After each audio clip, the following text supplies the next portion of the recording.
You might find it hard to believe. Today, a country where gun violence is virtually non-existent, was once one of the most heavily armed civilian societies on Earth. To tell this story properly, we must turn the clock back to 1949.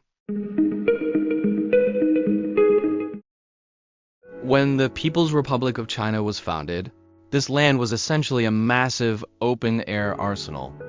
Weapons left behind by the Japanese invaders, hidden by bandits, and homemade guns passed down for centuries were scattered in every corner. In that era, for an ordinary citizen to own a hunting rifle or a homemade musket was seen as owning a tool of production, or even a right to self-defense. More importantly, for government personnel, carrying a gun was a symbol of status and power. Even in a metropolis like Shanghai, security guards at foreign companies could legally apply for gun permits. It maintained an initial calm, but soon shifts in the international landscape pushed China to another extreme. In the late 1950s, as the Cold War heated up, China put forward a deafening slogan: "Every citizen a soldier." This wasn't just a slogan, it was a national-level military mobilization. In 1957, the state vigorously promoted national defense sports. Suddenly, shooting ranges became as common across the country as basketball courts. Whether you were a worker, a farmer, or a student, as long as you had a clean background. Going to a supply and marketing coop to buy a hunting rifle was as simple as buying a pack of cigarettes today. How loose were the laws back then? The maximum penalty for illegal manufacturing or possession of a hunting rifle was 5 days of detention or a 10 yuan fine. The cost of breaking the law was effectively zero. However, when the massive base of firearms from the "every citizen a soldier" collided with the Cultural Revolution that began in 1966, a disaster inevitably erupted. Order collapsed and the legal system was paralyzed. In the slogan, "Rebellion is justified," the method of acquiring guns shifted from purchasing to looting. Rebel factions directly raided the armories of the military and local armed departments. If they refused to hand them over, that was opposing the revolution. Countless shooting clubs and training bases under the National Sports Commission saw their strictly managed ammunition and firearms carved up overnight. What was the consequence? Statistics show that in 1969 alone, the state confiscated over 2 million scattered guns, over 10,000 artillery pieces cannons, and over 2.7 million grenades. Please note, these are just the numbers of what was confiscated. That period, China's militia organizations ballooned to tens of millions. Although 30 million militia is a broad figure, including logistics personnel, it is undeniable that a significant portion of the core members were equipped with standard-issue rifles. When the Cultural Revolution ended, China stumbled into the era of reform and opening up carrying this indelible smell of gunpowder. But the real growing pains were just beginning. Entering the 80s, China decided to stop class struggle and go all in on the economy. But the legacy of firearms, combined with the chaos of the transition period, sent public security in 90s China to rock bottom. In 1981, although the state issued new gun control measures, it retained a fatal clause. Citizens over the age of 18 could legally possess 2 hunting rifles.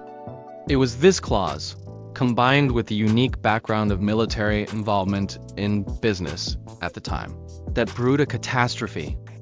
To generate revenue, massive numbers of military factories began overproducing civilian firearms. Military-run shooting ranges suffered from chaotic management, leading to severe weapon leakage. Decommissioned militia weapons, which should have been destroyed, flowed continuously into the civilian population through the black market. At the same time, society was undergoing upheaval. Mass migration began, the wealth gap widened, and the traditional rural order disintegrated. When conflicts of interest erupted, people discovered reasoning works less effectively than pulling a gun. For many Chinese people who lived through the 90s, there remains a deep-seated memory of insecurity. Young people today might find it hard to imagine, but in that era's many small and medium-sized cities, once it got dark, the streets were almost empty.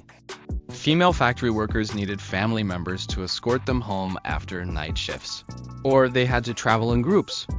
Long-distance truck drivers dared not hit the road without hiding a weapon under their seat for self-defense, because road bandits were a very real nightmare.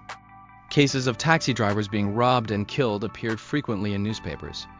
The data doesn't lie. The number of criminal cases filed in China skyrocketed from 530,000 in 1978 to 2.36 million in 1991. In rural China during the 90s, clan powers raised their heads. When two villages had a dispute over land or water sources, what appeared was not a lawsuit, not hoes and sickles, but trench warfare. The most famous case occurred in Hunan in 1993. During an armed feud, two villages actually utilized homemade cannons and grenades. When the police intervened, the seized inventory looked like the defeat of a rebel army. 5 cannons, over 50 guns, and more than 250 grenades. At this moment, everyone realized if guns were not confiscated immediately, China wouldn't just have a public security problem. It would face the risk of local civil wars.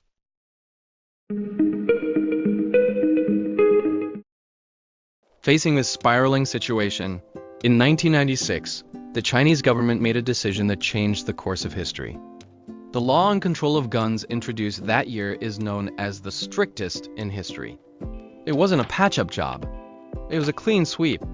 The new laws stipulated ordinary citizens no longer possess the right to own any gunpowder firearms.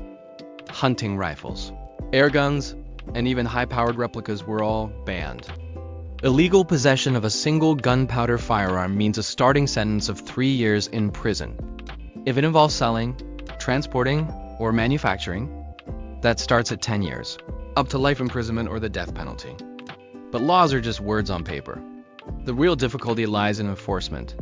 The core secret to China's success in gun control lies in its courage to cut into vested interest groups. Where did the biggest resistance come from?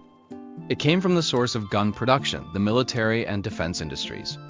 To ban guns completely, the central government made an excruciatingly difficult decision in 1998.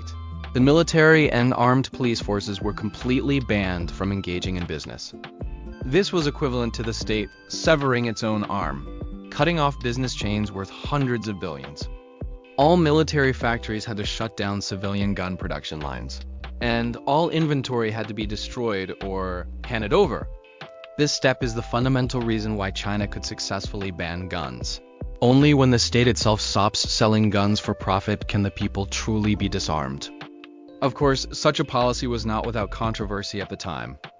The severity of this one-size-fits-all approach was vividly demonstrated in subsequent judicial cases, appearing almost cruel to some.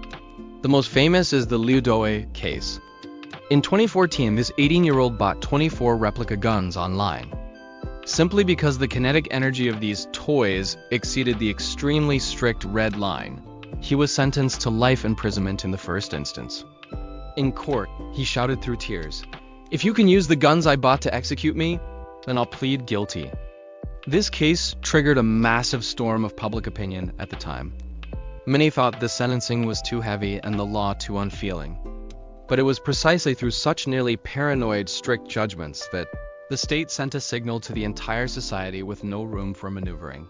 On the issue of guns, there are no gray areas. Paying the price of freedom, and even the price of individual grievances. What did China get in return? The data is the best answer. After the implementation of the gun ban in 1996, gun-related crimes plummeted by 39.1% the very next year. By 2020, China's homicide rate per 100,000 people had dropped to 0.53. For comparison, the rate in the US during the same period was 6.5. I want to ask you a question. If the price for all this security is that you must give up that gun, how would you choose? Thank you for watching. If you enjoy this, hit the subscribe button and the bell.